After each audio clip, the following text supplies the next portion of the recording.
আসসালামু আলাইকুম রহমতুল্লাহি ওবারাকাতুহু।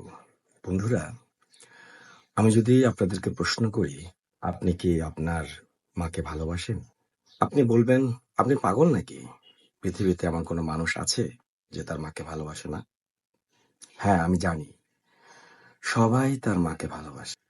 কিন্তু বন্ধুরা, এই পৃথিবীও তো আমাদের মা।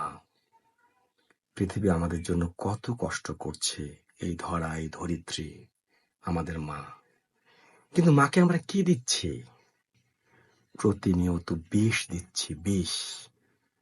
আমি কথাগুলো এজন্যই বলছি, দেখুন, আমরা ভালোবাসার কাছে সবসময় হেরে যাই।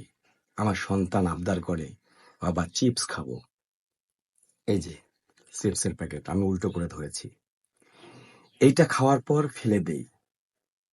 এইটা মাটিতে মেশে না, নদী নাব্যতা হারাচ্ছে, আমার ধরিত্রী মা তার উর্বরতা শক্তি হারাচ্ছে।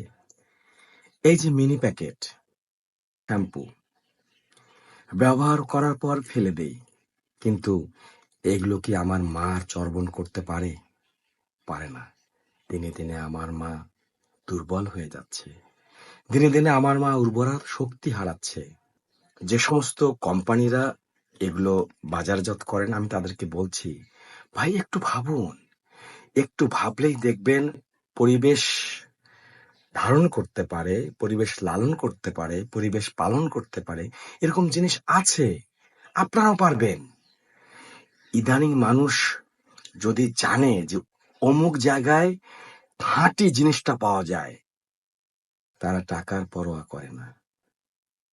তো একটু যদি দাম বাড়াতে হয়, বাড়ান না।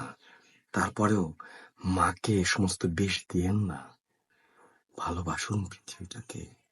না হলে আমার মা এই পৃথিবী যদি রেগে যায়, তার রাগ আমরা কেউই সহ্য করতে পারবো না। আমাদের সবার মধ্যে আমাদের মায়ের জন্য ভালোবাসা জাগুক, এই কামনা করছি।